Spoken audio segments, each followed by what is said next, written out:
महाराज,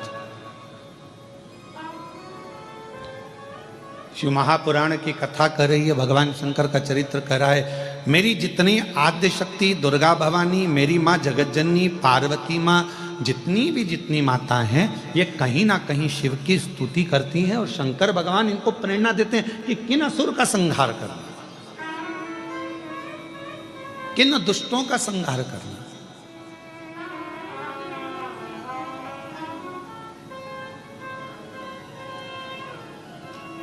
गंगा अवतरण की कथा सुनी आप लोगों ने?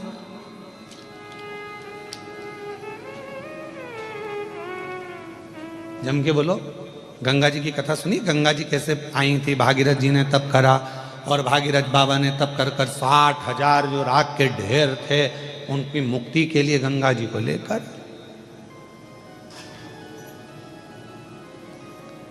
गंगा मैया पृथ्वी पर है। और यदि आप कथा सुने तो अपन ने गंगा जी की कथा तो सुनी, पर कभी आपने सरयू माता की कथा सुनी कि सरयू जी जो राम जी की अयोध्या में बहती है, अवधपुरी में बहती है, उस माँ सरयू को लाने वाले कौन थे? माँ सरयू पृथ्वी पर कैसे आ गई? माँ सरयू थी कौन? ये सरयू माता कौन थी? कहाँ रहती थी? कैसे आ गई पृथ्वी पर? कभी इसका स्मरण आपने किया?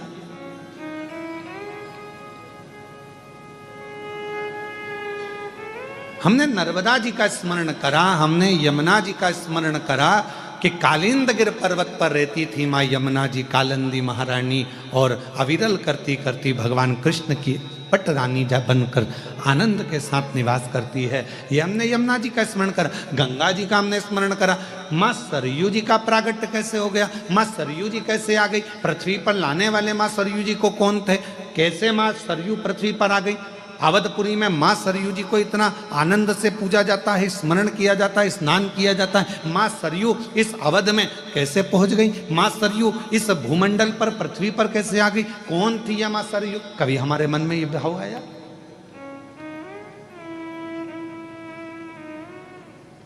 तो शिव महापुराण की कथा बड़ा सुंदर वर्णन कर रही है सरयू माता के चरित्र का। अब माता का चरित्र चल रहा है। माँ आदिशक्ति, माँ दुर्गा, माँ भवानी, माँ जगदम्बा, माँ सती, माँ उमा, इनके चरित्र के बीच में ही हम माँ सरयू का चरित्र स्मरण करें। जैसे आपसे कोई पूछे तो आप कह सकते हो कि हमने माँ सरयू जी के प्रगट की कथा श्रवण करी है, माँ सरयू के पृथ्वी पर आने की कथा श्रवण करी। कौन है ये? ये भगवान नारायण के, भगवान विष्णु की मानस पुत्री है सरयू। मानस पुत्री इतनी सुंदर थी,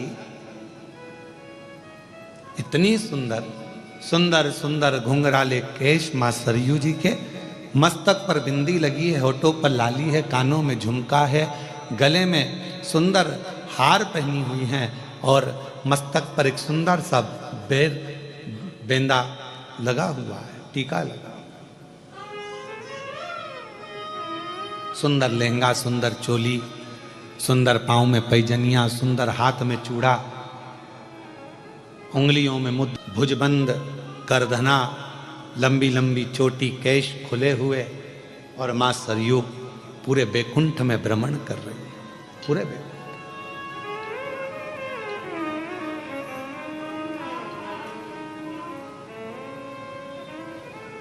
पूरे बैकुंठ में भ्रमण कर रही है। और भ्रमण करती करती माँ सरयू आज अविरल आनंद के साथ कभी ब्रह्मलोक चली जाती हैं, कभी बैकुंठ लोक चली जाती हैं, कभी गौलोक चली जाती हैं, कभी इंद्र के पास चली जाती हैं, कभी कहीं भगवान नारायण की मानस पुत्री है, भ्रमण करती रहती है।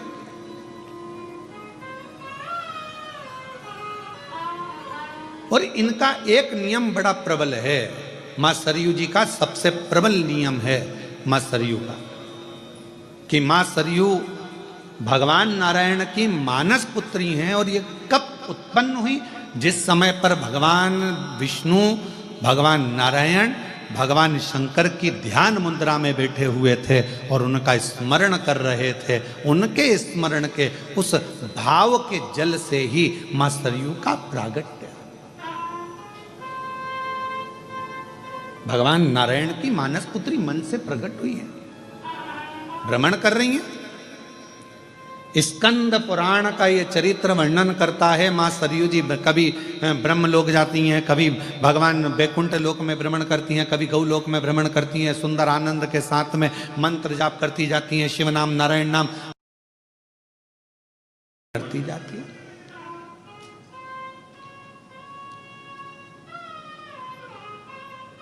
और शंभु शरणे मांगू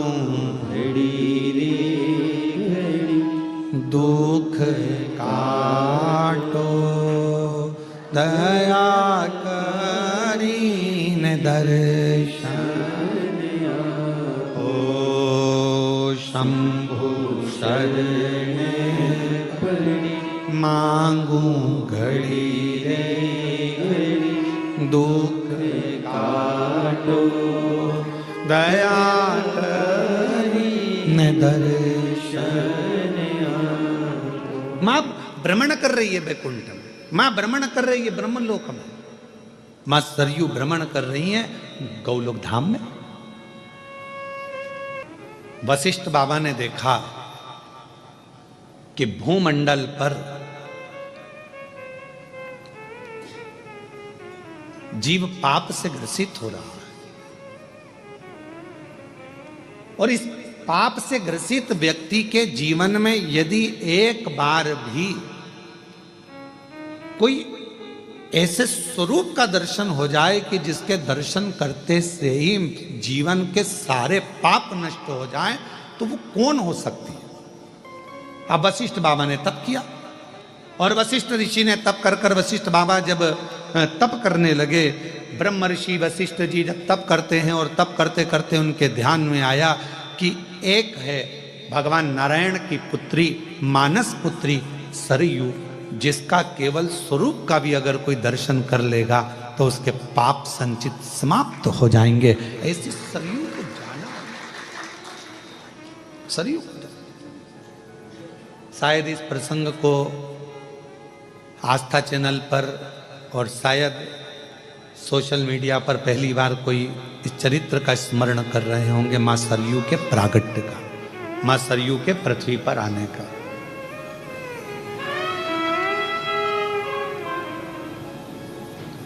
कि मां सरयू पृथ्वी पर कैसे आई, और संपूर्ण को आप लोगों के लिए ये पितृपक्ष का सबसे सुंदर आनंदमय कथा प्रसंग है, जिस प्रसंग को सुनकर आपके पितृ भी तृप्त होंगे और आप भी तृप्त होंगे। वशिष्ठ बाबा ने तप किया, ब्रह्म ऋषि वशिष्ठ तप कर रहे हैं,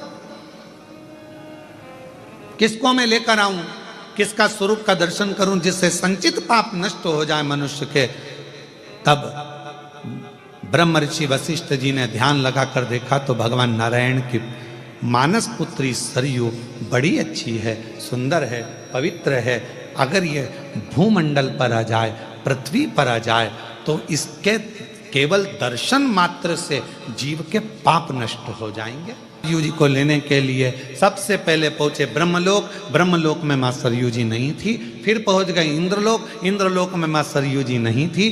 गरुण वरुण पितृ सारे लोकों में भ्रमण करते करते वशिष्ठ बाबा आखिरी में वैकुंठ लोक पहुंच गए, जहां पर मां सरयू विराजमान थी। और भगवान नारायण से स्वयं वशिष्ठ बाबा ने कहा, प्रभु ये सरयू को संसार की मुक्ति के लिए, संसार के उद्धार के लिए और मात्र स्वरूप के दर्शन के लिए इस मां सरयू जी को पृथ्वी पर भेज दो, जो आपकी मानस पुत्री है।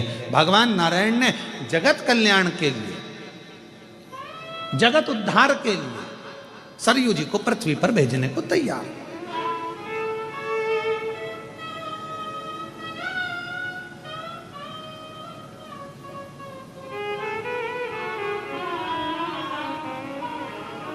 अब कई लोगों के मन में एक प्रश्न आता है, गुरुजी इस प्रसंग का शिव पुराण से कौन सा संबंध है? तो हमारा निवेदन है, शंकर भगवान का एक स्वरूप का दर्शन इस चरित्र के अंतर्गत आएगा। आप थोड़ा ध्यान से श्रवण करिएगा।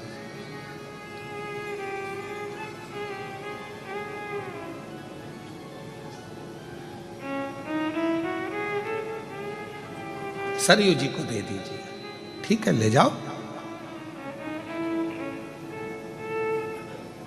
एक सड़क, एक शिक्षक, ये दोनों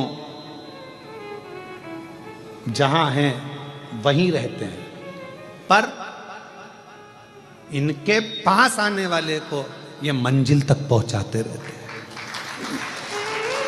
कौन कौन? जम के बोलो जरा।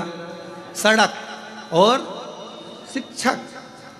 शिक्षक वही नौकरी कर रहा है, स्कूल में पढ़ा रहा है, उसको वही तनख्वाह मिल रही है 25,000, 50,000, 30,000, 20,000, जो उसको मिलती है, उससे हमें कोई मतलब नहीं। पर शिक्षक वही है, शिक्षक वही पहनावा पहन रहा है, वही पैंट, वही शर्ट, वही साधारण सा जीवन जी रहा है। और शिक्षक वही है, वही 25, 30, 10, 20 हजार रुपये महीना कमा रहा है, 40, 50 हजार रुपये महीना कमा रहा है। पर वो शिक्षक के पास जो जाता है, शिक्षक वहीं रहता है, पर शिक्षक अपनी शिक्षा के माध्यम से अपने शिष्य को कहीं कलेक्टर, कहीं एसपी, कहीं डीएसपी, कहीं कमिश्नर बना देता है। वो वही है, पर उसके जो शिष्य हैं वो उच्च पद पर पहुंच जाते हैं, उनको उनकी मंजिल मिल जाती है। सड़क का काम भी यही है, रोड का काम भी यही है। सड़क क्या करती है? सड़क वहीं पर है। सड़क कहीं कहीं क्या है? बैरुल की सड़क बैरुल में है, अमरावती की अमरावती में है। सड़क कहीं कहीं क्या, पर उस सड़क पर अभी वो हमारा वो हितेश कह रहा था, कौन सा एक्सप्रेस बना है नारखेड़े जी? हाँ, समृद्धि एक्सप्रेस बना। तो वो बोल रहे थे, हितेश कहने लगे, गुरु जी एक समृद्धि एक्सप्रेस बना है। तो मैंने कहा कहाँ है? तो कहा वो नागपुर से ऐसा गया मुंबई के लिए और बहुत अच्छा बना। हमने कहा रोड गई क्या? तो कहा नहीं गुरु जी, रोड तो वही है, बस मंजिल गई है, केवल मंजिल गई, रोड वही है। रोड और शिक्षक वहीं रहते हैं, कहीं नहीं जाते। उसी स्कूल में नौकरी करना है उसको, सड़क को वहीं रहना है बैरुल में, सड़क को वहीं रहना है जलगांव में, सड़क को वहीं रहना है अमरावती में, पर उस पर जो चलता है वो अपनी मंजिल तक पहुंच जाता है। शिक्षक के पास जो आता है वो अपनी मंजिल तक पहुंच जाता है। कोई एसपी, कोई कमिश्नर, कोई कुछ बन जाता है उच्च पद पर। आप और हमको पढ़ाने वाला कोई शिक्षक ही तो है ना, जो आज आप और हम इस जगह पर बैठे हुए हैं। और कभी कभी वो शिक्षक मिलता है जिसने पढ़ाया, तो आप क्या देखते हो? वो वही है, वो वही है, वो वही साधारण जीवन जी रहा है, ट्यूशन पढ़ा रहा है, रिटायर हो गया पर पढ़ा रहा है, वो वही है। और आप और हम कहाँ पहुँचे? तो कहा कोई कलेक्टर बना, कोई आईजी बना, कोई कमिश्नर बना, कोई तहसीलदार बना, कोई इंस्पेक्टर बना, कोई पटवारी बना, कोई ये बना, कोई वो बना, सब उच्च उच्च पद पर पहुँच गए और वो शिक्षक वहीं की वहीं रहा, रोड वहीं की वहीं रही। उसी रोड पर चलकर लोग कृष्णेश्वर पहुंच जाते हैं, और उसी रोड पर चलकर लोग रामेश्वर पहुंच जाते हैं, और उसी रोड पर चलकर लोग सोमनाथ पहुंच जाते हैं। रोड नहीं बदली, ना शिक्षक बदली, पर मंजिल शिक्षक ने भी दी है और रोड ने भी दी है। आज वशिष्ठ बाबा क्या कर रहे हैं? ब्रह्मर्षि वशिष्ठ जी क्या कर रहे हैं? एक उच्च शिक्षक का पद अदा कर रहे हैं। एक वशिष्ठ बाबा अच्छी रोड का पद अदा कर रहे हैं कि मैं भले संसार सागर में रहूं ना रहूं, पर अगर सरयू पृथ्वी पर आ गई और मां सरयू अगर पृथ्वी पर आ गई तो जो इसका दर्शन करेगा वो कृतार्थ होता चले जाएगा, उसका पाप नष्ट होता चले जाएगा, वो पापों से मुक्त होता है। तो कर क्या रहे हैं? ये भी तो शिक्षक का काम कर रहे हैं, ये भी तो रोड का काम कर रहे हैं। तो एक रोड और एक शिक्षक कहीं नहीं जाते, वहीं रहते हैं, पर अपने आने वाले जीवों को वो कल्याण कर देते। शिव महापुराण की कथा क्या कर रही है? आप श्रवण कर रहे हैं, आप सुनेंगे, अपने जीवन में धारण करेंगे। जो आपने बाबा से मांगा, इस पवित्र पितृपक्ष के आनंदमय इस ऑनलाइन कथा में, अपने घरों में रहकर, पंडाल में रहकर, जहाँ कहीं भी आप इस कथा को श्रवण कर रहे हैं, सोशल मीडिया के माध्यम से, आस्था चैनल के माध्यम से, आप जहाँ बैठकर बाबा से अपने दिल की बात कहोगे, ये मेरा विश्वास कहता है, मेरा शंकर उसी स्थान पर आकर आपका कल्याण करेगा, झोली भरेगा और आपने जो मांगा वो देगा। करुणा रोड